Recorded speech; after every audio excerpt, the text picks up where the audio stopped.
il faut avoir une volonté de la détermination, parce que c'est pas évident. On se prend quand on ferme une porte, il faut passer par la fenêtre, entre guillemets. Faut trouver soi-même la solution et se mettre des coups de pied au cul tous les jours. Si on n'a pas cette force, entre guillemets, c'est un peu compliqué.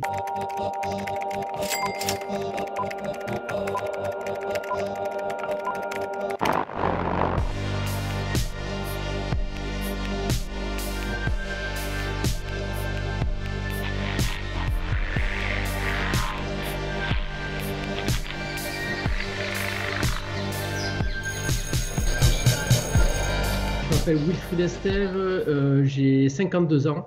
Je suis autodidacte. J'ai commencé, le plus clair de mon activité professionnelle tourne autour de la photographie, notamment en tant que photographe depuis 1994. Je suis allé à la fois dans des journaux sur des fonctions comme tout ce qui touchait à la photo, l'iconographie. Du journalisme, j'écris. J'ai participé à la création d'agences photo que j'ai dirigées ou alors dans lesquelles j'étais très actif. J'enseigne la photographie dans des universités ou des écoles supérieures. Et puis après, je suis très actif au niveau des organisations professionnelles, pareil, qui touchent à la photographie toujours. Donc, c'est un centre d'intérêt commun avec plein de manières de l'aborder, de l'appréhender en fait.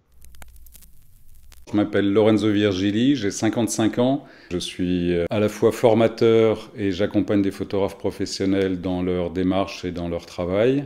Je suis associé à Hans Lucas, qui est la plus grande structure de diffusion de photographes indépendants aujourd'hui en France. Au début, c'était une boîte de prod, en tout cas, on est arrivé sur tout ce qui était qui tournait autour du court-métrage photographique, des documentaires interactifs. Et on a commencé comme ça en tant que boîte de prod. Alors après, on s'est toujours rien refusé. Donc rapidement, on a glissé sur le fait de créer un domaine qui était lié à la pédagogie, mais derrière aussi à créer une plateforme pour photographes indépendants qui était un véritable outil. Alors on s'est connus en tant que photographe et les organisations professionnelles. Lorenzo a créé une organisation professionnelle qui s'appelait Freelance, qui était appliquée aux photojournalistes. Et derrière, je suis devenu président de Freelance une fois qu'il est passé à autre chose. Donc voilà, on se connaît sur le plan de la pédagogie, de la photographie et au niveau d'un structure d'Antsukas, en fait, sur lequel voilà, on se donne pas mal de conseils et on dirige les choses, quoi. Et aujourd'hui, moi, je viens sur certains projets pour amener voilà, mes compétences ou mon savoir-faire. Et puis, je fais aussi, pour certains photographes dans le Soukas, de l'accompagnement, parce que certains sont jeunes sur le métier, pas forcément en âge, ça on s'en fiche, mais par contre ont besoin d'un petit cadrage pour démarrer un peu mieux. Aujourd'hui, en Lucas, c'est une espèce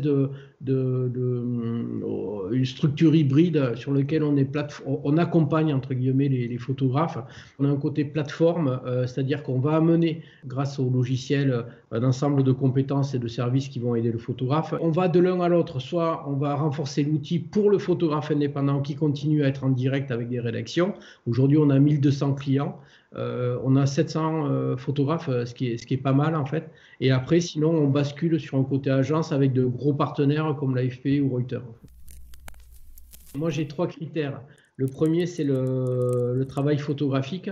Le deuxième, c'est le projet professionnel. Et le troisième, c'est le profil de la personne.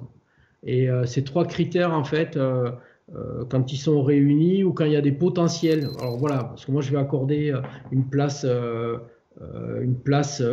au potentiel, à la personne que je sens bien et bon, on sent qu'il y a un déclic, un levier qu'on pourrait produire pour le propulser sur un autre niveau.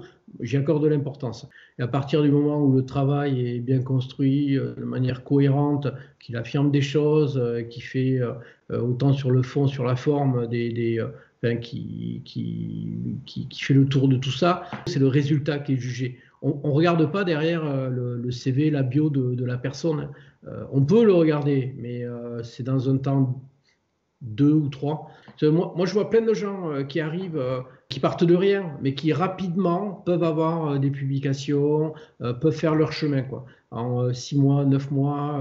Quand on est déterminé et que vraiment on avance fortement, en fait, ça peut le faire. Je m'appelle Maria Mosconi, je suis musicienne et je suis aussi photographe. J'avais pas du tout l'idée de rentrer chez Hans Lucas parce que pour moi, j'étais pas photographe pro. J'ai débuté la photographie il y a peu de temps en rapport avec la musique.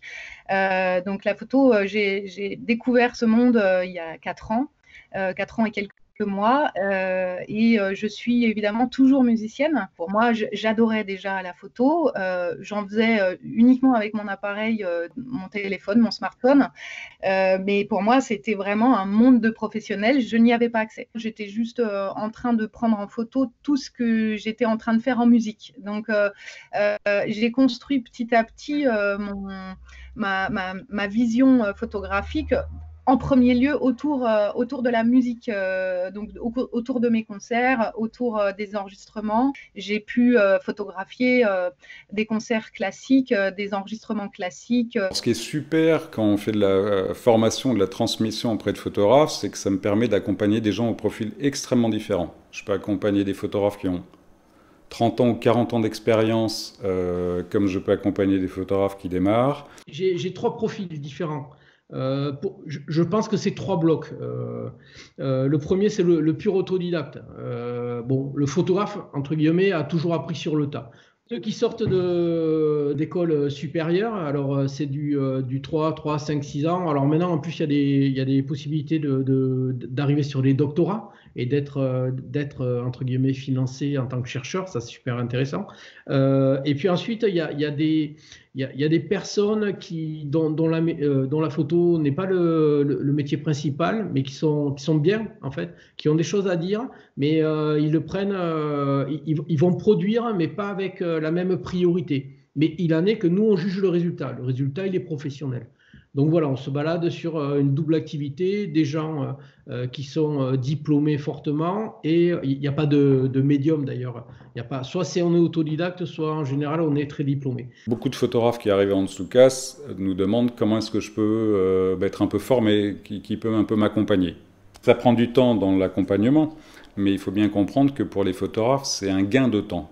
C'est là où il faut qu'ils captent assez vite qu'en fait, en recevant un peu quelques fondamentaux, quelques repères, quelques méthodes justement, bah, ça va surtout leur faire gagner beaucoup de temps en fait. Quand j'ai commencé, que je demandais à des photographes des infos qui m'envoyaient bouler, je me suis promis ce jour-là de faire l'inverse. Quand je suis né professionnellement, il y avait beaucoup de cases et en fait, on nous mettait beaucoup dans des cases et on avait tendance à y rester, quoi. Et je leur apprends d'être un peu malléable et dans des démarches complémentaires, quoi. Le côté autodidacte fait qu'on ne se met pas de barrière. Le fait de ne pas être dans un cadre et de ne pas avoir reçu une éducation entre guillemets académique de la photographie en fait. Donc je suis entièrement libre de photographier tout ce que je veux, que ce soit une plante, un doigt de pied, un artiste. Après, le plus gros ennemi qu'on a, c'est soi-même. Donc c'est en ça que j'essaie un petit peu de bousculer soit des attitudes ou des habitudes en disant regardez ailleurs. Ok, vous faites du photojournalisme, regardez le documentaire, regardez la photographie créative, est-ce que ça va vous faire évoluer ou pas? Dans la jungle, avec un petit couteau à beurre, ça me rappelle de magnifiques voyages que j'ai faits, où j'avais pas un couteau à beurre, mais il y avait quand même un couteau, et c'était mieux que ça soit pas un couteau à beurre. Dans la jungle avec un petit couteau à beurre, qu'est-ce que ça m'évoque? C'est un paradoxe. La jungle, aborder la jungle avec un couteau à beurre, bon courage. Moi, je me sens pas dans une jungle. Ou alors si je me sens dans une jungle luxuriante où je peux y rencontrer énormément de gens et de situations très intéressantes. Ça oblige à trouver des solutions en espérant que ce soit les bonnes. C'est surtout se souvenir de se dire que mon métier, je l'ai choisi pour moi parce que c'était un prétexte à la rencontre en fait. Voilà, c'est un moyen d'informer, c'était un moyen de rencontrer des gens. Je pense qu'aujourd'hui, dans les écoles, il y a un truc qu'on n'apprend pas, mais qu'on devrait apprendre, c'est savoir être. Et ça, c'est quelque chose d'essentiel dans la vie.